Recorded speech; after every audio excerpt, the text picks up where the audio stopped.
I know we're running a little behind time, but we promise we will finish on time. I don't want to use the bell as yet. There have been some really amazing interactions this morning, and we wish to continue that throughout the course of the next few days.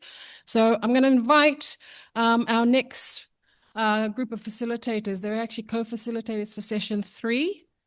Please Mingwei Ko and Eileen Ka from the Hawaii School Food Network. And they're going to be focusing on school food and eating innovations, from new healthy recipes to ingenious ideas to engage children in eating more fruits and vegetables, please.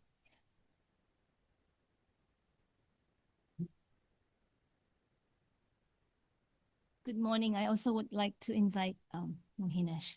So good morning, Bula, Honorable Assistant Minister for Health, Dr. Sarah, Jessica, everybody in the room, aloha, my kako, good morning. So what we're going to do right now is we're going to put what Dr. Debbie challenged us in the last half an hour into actual action. There are 4 tables set up for hands-on. So we will integrate tea break and this session into one, and in that way we will be able to catch up as well as eat good, healthy, Pacific Islands-based school food. So at the table with Claire's table, they are going to make waffles with uru, uto, ulu, me, mai, kuro, breadfruit flour, and their version is only going to have water and oil. And then at that table, oops, sorry, forgot name already. I thank you for raising your hand. They're going to be making ulu, breadfruit waffles with milk and oil. And then at the table where, raise your hand, that table will be doing it with, oh, thank you so much. And then the last Hawaii table, they'll get the loaded table. That'll be the one with egg and milk with ulu flour. So here's the task. While you are making, I'll have Mohinesh talk about the significance of breadfruit in schools and why we're using breadfruit flour. Honorable Elisiva Naati had mentioned fresh foods in our schools, but when it is not possible, could we be making flour out of our local starches instead and using that instead of flour, you know, from wherever they're grown, eh? So thinking about uto flour or cassava flour or dalo flour. So today we have uto flour. So Mohinesh is going to share about, very quickly, from the farmer's perspective, about this uto flour. And then Eileen will share really quickly how in the making of waffles, we're hitting all the things, oh, well, not all the things that Dr. Debbie talked about. It'll be too long, but a few things Dr. Debbie talked about. And then I'll come back on and give you instructions on how to make the waffles. And then we'll have this kind of like float around, you know, do your own thing until, and then we go into tea break. So be sort of like in, out, until Angela calls us back around 11 something. So agreed. Mohinesh talks about uto flour from farmers. Eileen will talk about, from the student perspective, we'll do some cooking and eating. Did I even introduce myself? I'm so sorry. My name is Mingwei, and I'm the eco-literacy educator with Center for Getting Things Started. We are a member of the Hawaii Farm to School Network, and all my work has to do with gardening and cooking and eating. All right, Mo.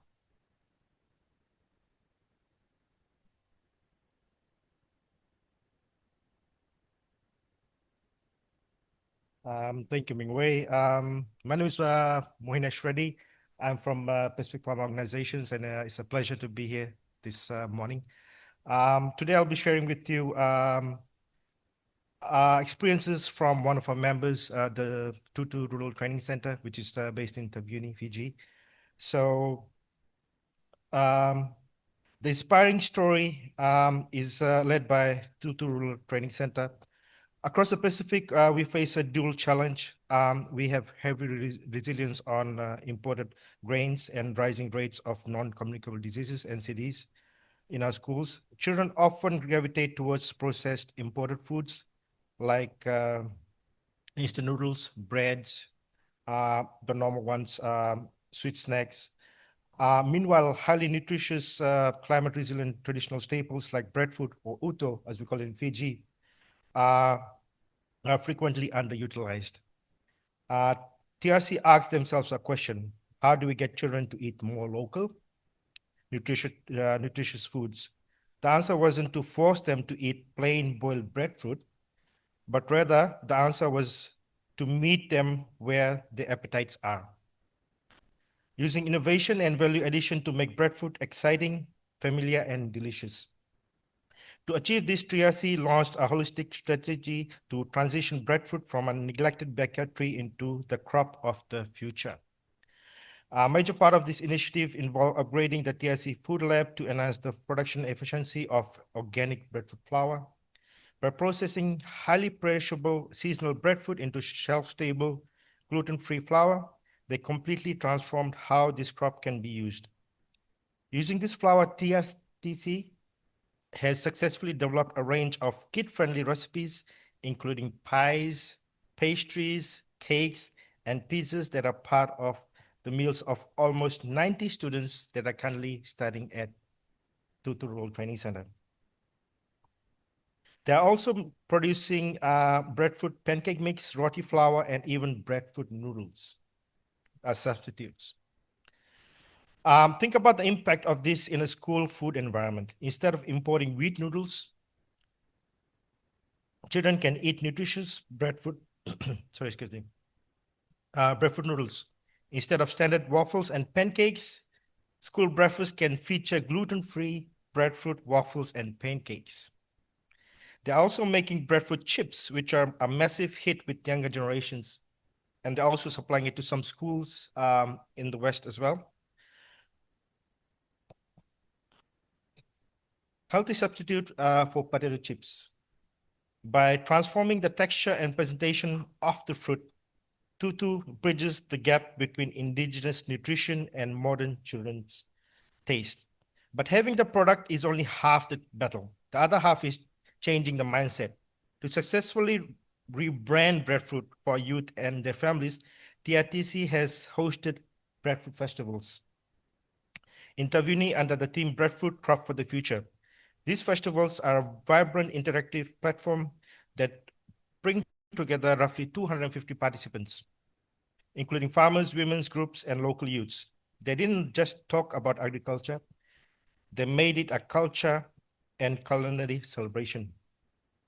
The festival featured poetry about breadfruit tradition, pigeon meke dances, themed around the crop, and most importantly, incredible food. Local farmer clusters showcased their value-added products, and attendees were treated to delightful tastings of baked breadfruit pastries and savory dishes. The festival was a massive eye-opener for the community, proving for both parents and children that local, healthy food can be incredibly delicious and versatile. To ensure these innovations can be easily adapted into homes and school lunches, TRC has recognized the need for practical, accessible tools. So what they're doing is they're currently finalizing a comprehensive suite of resources, including breadfruit flour production manual and a breadfruit recipe book for the Fiji Islands. These resources are designed to document breadfruit flour production and provide step-by-step recipes. By providing school cooks, parents, and community leaders with these recipe books, TRTC hopes to empower them to seamlessly substitute imported wheat flour with local breadfruit flour in the meals that children already love. To conclude, the TRT experience proves that engaging children in healthier eating doesn't mean abandoning our traditional foods. It means innovating them. By upgrading our processing facilities to create breadfruit flour, noodles, and waffle and pancake mixes, we are providing practical nutrition-sensitive solutions that can be easily integrated into Pacific school food programs and home-cooked lunches. Now, talking about food is wonderful, but tasting is believing. So after this, we'll get into making some waffles made from gluten-free breadfruit flour, and you'll get to try this as well. Love and Eka. Thank you.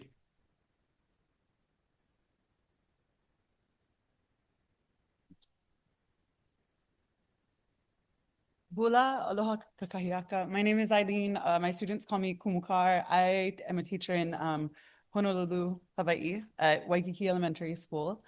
And I don't want to keep you from the waffles very long, but I know that people always have questions about how this can be implemented in classrooms, how this can be incorporated into our standard curriculums.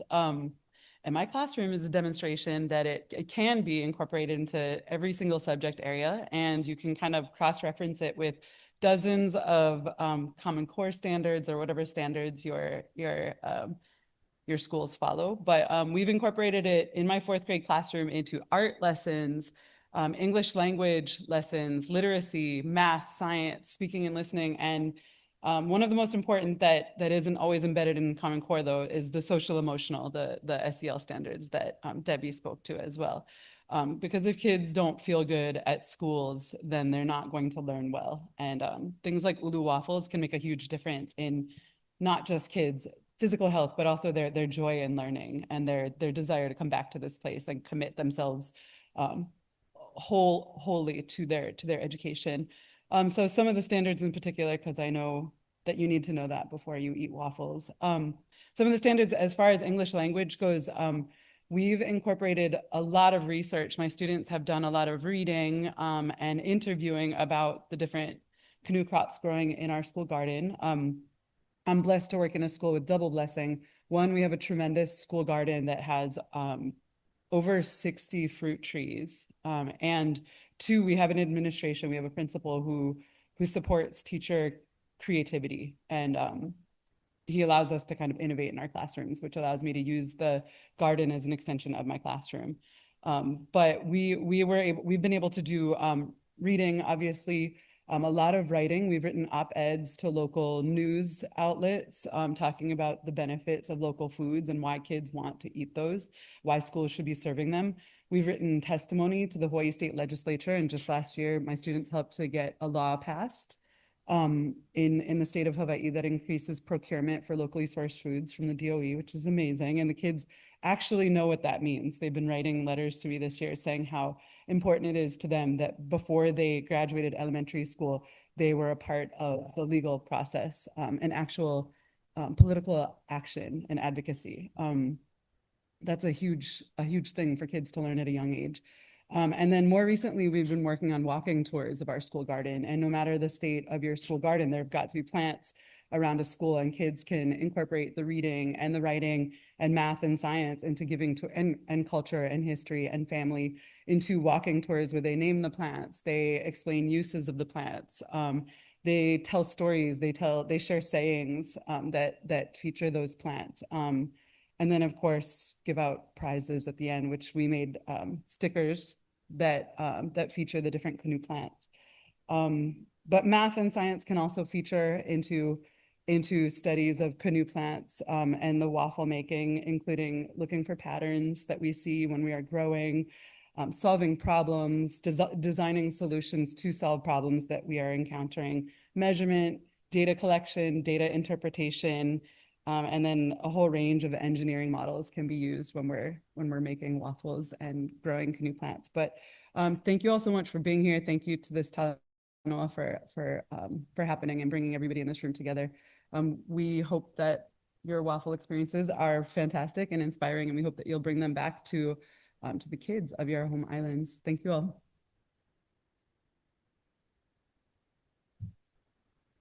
All right, I'll get Eileen and Mohinish to help some of the tables who might be your first time making waffles. So those of you who tables who have the setup, you all should have a little like tea towel that will be sort of your tablecloth, and you put your waffle maker on top of it. Now you can plug in your waffle maker. So your waffle maker is going to get really, really hot. Warning, warning, warning. All of you will have a little silicone mitt. So your silicone mitt will help you with it's going to get really hot. Okay, so watch out. Your waffle maker is going to get really hot. I'll pause while you set up your waffle makers. By the way, these darling little waffle makers, please do come around. Don't come and gather, just gather. I've been teaching for 25 years. This is very normal. Okay, so these darling little waffle makers, please take a look at them. They're absolutely affordable. They are 20 Fijian dollars. And I have used these waffle makers all around the Pacific. So, plug them in. They're going to get hot. Are we ready to mix the batter? So, oh yes, thank you, Mohinesh. This ulu flour came from Hawaii. We ran out of time to get it from Taviuni, but it's the same concept. This is breadfruit dried milled, and on the table, I think, is what's in the utu or ulu flour. All right. So your basic batter recipe. In the bowl, we have already put 1 cup of flour. Just do not put in any more flour. Leave that 1 cup of flour. Now you need 2 tablespoons of oil. On your table is a very, very cute little jar full of oil. And that jar also has a brush. Use the spoon and get yourselves 2 tablespoons of oil from the jar. And put the 2 tablespoons of oil into your flour. Yeah, the oil, 2 tablespoons of oil into the flour. You only need 2 tablespoons of oil. So a basic recipe for pancakes and waffles will be flour, oil, and some kind of liquid. And it's different at every table. So you've put in your 2 tablespoons of oil. Now the liquid, and those of you who have eggs, the liquid and eggs, you're going to put enough so you have a consistency of batter. I don't know how to explain this. How do you explain consistency of batter? Hopefully there are cooks in some of the... Yeah, so you're going to put enough of the liquid so that you mix, and it's quite, like liquidy. Okay, a little diluted, but not really too diluted, like batter. So those of you who have eggs and the milk, you put those in. Those of you who just have milk, put it in and mix till it's kind of liquidy. Milk people, if you don't have enough milk, you might have to just add water. I already stole all the milk from outside. There'll be no more milk for your coffee. So, okay, mix. Lovely. By now, your waffle makers should be quite hot. So use the little silicone mitt. Use the little silicone mitt to open the lid of the waffle maker. Use the little duck brush with oil to coat the waffle maker inside with a little bit of oil, top and bottom. Always coat. Yeah, a little bit more, yeah. So coat the waffle maker top and bottom with a little bit of oil.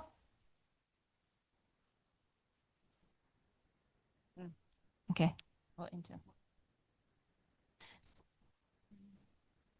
Yeah. And then we can keep an eye on it. Okay. Ready? So you've coated the inside of your waffle maker. Put a generous dollop, like a generous big tablespoon, in the middle of the waffle maker and shut the lid.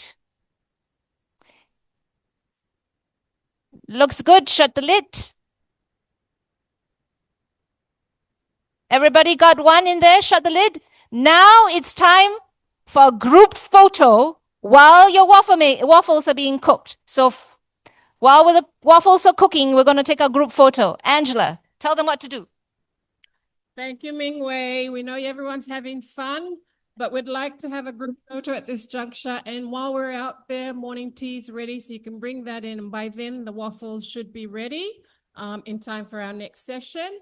There will be people in the room observing the waffle makers. So could I invite you, please? Firstly, can we give a round of applause for all the sessions this morning? It's been truly amazing. And thank you so much. I now invite you outside for the group photo. We invite the Honorable Assistant Minister to join us, please, sir. And then we will return shortly.